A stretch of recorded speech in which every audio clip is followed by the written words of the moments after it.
America Pakistan की सबसे बड़ी एक्सपोर्ट मार्केट है और माली साल 2025 में पाकिस्तान ने अमेरिका को 6 अरब डॉलर की एक्सपोर्ट्स की हैं। लेकिन माली साल 2026 के पहले 7 माह में ये एक्सपोर्ट्स 3.6 अरब डॉलर्स की हुई हैं। पिछले साल की इसी मुद्दत में ये 3.5 अरब डॉलर थी, यानी तकरीबन 3.5% का इजाफा तो यहाँ मौजूद है, मगर ये इजाफा पुराने ऑर्डर्स की वजह से। अब एक्सपर्ट्स के मुताबिक नए ऑर्डर्स इस वक्त गैर यकीनी सूरत हाल का शिकार हो गए हैं। टैरिफ पॉलिसी में अचानक तब्दीली ने मसला खड़ा कर दिया है। पहले पाकिस्तानी प्रोडक्ट्स पर 10% बुनियादी ड्यूटी थी, इसके साथ 19% इजाफी टैरिफ लगाया गया था। यूं ये कुल मिलाकर 29% तक पहुंचता था। बाद में अदालत ने हंगामी इख्तियारात के तहत लगाए गए टैरिफ को ख़त्म कर दिया। फिर नई कानूनी बुनियाद पर 10% ग्लोबल टैरिफ लगा दिया गया।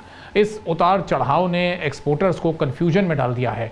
अमेरिका का ट्रेड डेफिसिट तकरीबन 1.2 ट्रिलियन डॉलर बताया जा रहा है। इसी दबाव में टैरिफ पॉलिसियां मजीद सख्त की गई हैं। पाकिस्तान के लिए मसला यह है कि उसकी एक्सपोर्ट्स ज़्यादातर टेक्सटाइल पर रिलाई कर रही है, और अगर 29% टैरिफ बरकरार रहता है तो अंदाज़ा था कि एक्सपोर्ट्स में 20 से 30% कमी हो सकती थी, यानी तकरीबन 1 से 1.4 अरब डॉलर का नुकसान मुमकिन था। अब 10% टैरिफ निस्बतन कम है, मगर पॉलिसी की गैर यकीनी सूरत हाल ऑर्डर्स को सुस्त कर सकती है। मुल्की सतह पर भी इंडस्ट्री इसी वजह से दबाव में। सुपर टैक्स के जरिए तकरीबन 350 अरब रुपए सनद से वसूल किए गए। फाइनेंसिंग कॉस्ट ज़्यादा रही। इसी दौरान में स्टेट बैंक ने एक्सपोर्ट फाइनेंस रेट को कम तो किया, मगर IMF ने इस पर तहफ़्फ़ुज़ात ज़ाहिर किए। अब इस माहौल में अगर अमरीकी मार्केट में गैर यकीनी आ जाए तो फ़ॉरेन एक्सचेंज इनकम मुतासिर हो सकती है। अब सादा अल्फाज में ख़तरा फौरी तो नहीं है, मगर अगर पॉलिसी में बार बार तब्दीली आई तो अगले माली साल में एक्सपोर्ट्स की रफ्तार यकीनी तौर पर कम हो सकती है। 6 अरब डॉलर की मार्केट पाकिस्तान के लिए बहुत अहम है, इसका स्टेबल होना ज़रूरी है। वैरायटी और कॉस्ट में कमी वक्त की ज़रूरत है, लेकिन अब पाकिस्तान इस चैलेंजिंग सिचुएशन में कैसे सर्वाइव कर सकता है, इस पर हम बात करेंगे। मियां साबिक वज़ीर हमारे साथ मौजूद हैं। बहुत शुक्रिया ज़ाहिर साहब, प्रोग्राम के लिए आपने वक्त निकाला। अब इस वक्त अमेरिका ही पाकिस्तान की सबसे बड़ी मार्केट है, वहाँ पर टैरिफ आ चुका है। दीगर ममालिक पर जो टैरिफ है वो भी हमारे सामने है। ये हम कैसे यहाँ पर अपनी जो हमारी कॉस्ट है, जो हमारे इंटरनल चैलेंजेस हैं, उनको सामने रखते हुए इस मार्केट को कैसे हम आगे ले जा सकते हैं? जी, बिस्मिल्लाहिर्रहमानिर्रहीम। आपका बहुत शुक्रिया। बात यह है कि हम अमेरिका को तकरीबन 6 अरब डॉलर साल की टेक्सटाइल टोटल एक्सपोर्ट्स करते हैं, जिसमें तकरीबन 3.5 पौने 4 अरब डॉलर की टेक्सटाइल है। अब इस बैकग्राउंड में तो अमेरिका ज़ाहिर है हमारा बड़ा बायर है, और वहाँ पे जो रोज इस तरह से जो टर्बुलेंट चल रही है उनकी पॉलिसीज के अंदर, और उसकी वजह से एक अनसर्टेनिटी है, और उसकी वजह से जाहिर है कि वहाँ का जो बायर है यानी अपना जो इम्पोर्टर है तो वो अपनी पॉलिसी बनाने में उसको डिफिकल्टी फील होती है। तो जाहिर है कि वो अपना जब प्लान नहीं कर पाता तो फिर वो पाकिस्तान से या दूसरे मुल्कों से भी अपने इम्पोर्ट्स है उसको रिकंसीडर करता है। बुनियादी वजह यह है कि जब आप उस पर टैरिफ लगाते हैं वहाँ के लोकल इम्पोर्टर पे, तो इसका मतलब है कि वो वही कॉस्ट जो है वो अपने कंज्यूमर पे शिफ्ट करता है। तो कंज्यूमर को वो चीज़ें जो है उसकी महंगी मिलती हैं। अब महंगी मिलती हैं तो जाहिर है कि वहाँ पे उसका बुनियादी मकसद भी यही है कि उनकी गवर्नमेंट का कि वहाँ पे डिमांड को श्रिंक किया जाए, ताकि वहाँ पे अगर डिमांड श्रिंक होगी तो उनका जो ट्रेड डेफिसिट है वो कम होगा, और इस तरीके से वहाँ की गवर्नमेंट को एक तो रेवेन्यू भी मिलेगा और दूसरा उनका ट्रेड डेफिसिट कम होगा, और उसमें वहाँ पे वो कंजम्पशन कम करना चाहते हैं। अब वो कंजम्पशन कम करेंगे तो उसका नजला जाहिर है कि जो एक्सपोर्टर्स हैं, जो हम लोग हैं, वहीं पे गिरेगा और हमारी एक्सपोर्ट्स कम होंगी। अब हमने ये देखना है कि अगर कम होती हुई बास्केट में हमने अपना शेयर कैसे रिटेन करना है या शेयर को कैसे बढ़ाना है, तो उसके लिए जो एक ही टूल है हमारे पास वो ये है कि हमारी कॉस्ट ऑफ डूइंग बिजनेस इस तरह से हो कि हम अपने एक्सपोर्टर को इंसेंटिवाइज कर सकें, ताकि वो अपनी चीज़ें जो है वहाँ पर अमेरिका की मार्केट में जो वहाँ पे बास्केट कम हो रही है उसमें अपना शेयर रिटेन कर सके या उसको बढ़ा सके। अब उसमें हमारे लिए प्रॉब्लम यही है कि हमारी कॉस्ट ऑफ डूइंग बिजनेस पहले ही बहुत ज़्यादा है।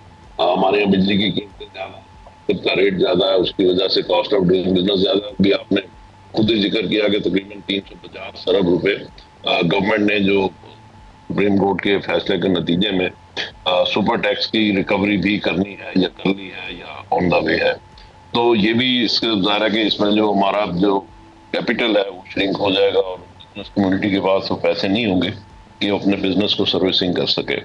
तो ये सारे मसाइल हैं। ऊपर से IMF का डेलीगेशन भी पाकिस्तान आया हुआ है, और वो देखें इसमें क्या स्टांस लेता है कि जो हमारे प्राइम मिनिस्टर ने अभी जो पैकेज अनाउंस किया था, जिसमें एक्सपोर्टर्स के लिए मार्कअप का रेट भी कम किया था और 4 रुपए 4 पैसे बिजली की कीमत भी कम की थी। अब उनका उसमें क्या स्टांस होगा, डेफिनेटली हुकूमत ने पहले उनसे बात कर ली होगी, परमिशन ली होगी, तभी इतना बड़ा पैकेज अनाउंस किया होगा। लेकिन इसके बावजूद भी जरूरत इस चीज की है कि गवर्नमेंट इसमें कोई ऐसा स्टांस ले कि जिससे क्रॉस सब्सिडी जो इंडस्ट्री के ऊपर है वो खत्म हो। और जैसा हुकूमत अगर ये सजेशन पर अमल भी करती है, ये जो अपने उनके 52% पे IPPs हैं, इन पर बेहतर तरीके से ज़रा काम किया जाता, तो ये इससे फिर कॉस्ट में कितनी मज़ीद कमी आ सकती है? यानी ये जो अभी 11-11.5% तक ये इनिशियल रिलीफ की अभी बात की गई है, यहाँ तक ले आए कॉस्ट को, फिर ये सिंगल डिजिट में भी जा सकती है? इस वक्त देखें ना, बिजली की जो कीमत है वो तकरीबन 11-11.5 सेंट पे है, जिसको 9 सेंट पे हम कहते हैं कि आप लेकर आए, जबकि हमारे जो बांग्लादेश में या इंडिया में जो है कॉम्पिटिटर, उनको बिजली मिलती है 7 सेंट में। तो हम कह रहे हैं कि चले 9 सेंट भी हो तो हम किसी ना किसी तरीके से उसको मैनेज कर लेंगे। तो ये करने की जरूरत है। अगर हम ये कर लेंगे तो ये चीजें ठीक हो जाएंगी। तो करने के लिए ये कोई बहुत बड़ी रॉकेट साइंस नहीं है।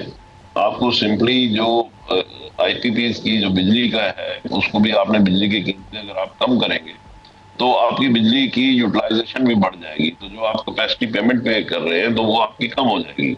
इसलिए कि अगर आप आइडल रख के तो उसको बंद रख के चलाएंगे नहीं, अगर आपकी बिजली की रिक्वायरमेंट कम होगी, इंडस्ट्री कम चलेगी, तो बिजली की रिक्वायरमेंट भी कम होगी। रिक्वायरमेंट जितनी कम होती जाएगी उतनी आपको कैपेसिटी पेमेंट पे ज्यादा करनी पड़ेगी। लेकिन अगर आप थोड़ी कीमतें कम कर लें और बिजली की कंजम्पशन बढ़ा लें इंडस्ट्री को बढ़ाकर, तो उसके नतीजे में आपकी कंजम्पशन बढ़ जाएगी, तो कैपेसिटी पेमेंट ऑटोमेटिकली एडजस्ट हो जाएगी। तो ये थोड़ा सा एक रिस्की डिसीजन है, लेकिन गवर्नमेंट के पास इसके अलावा और कोई हल नहीं है।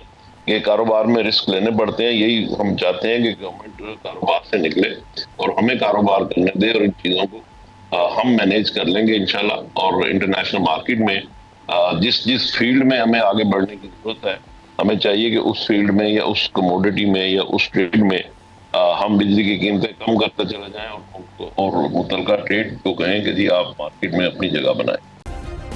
सब्सक्राइब करें और बेल दबाएं ताकि कोई खबर रह न जाए।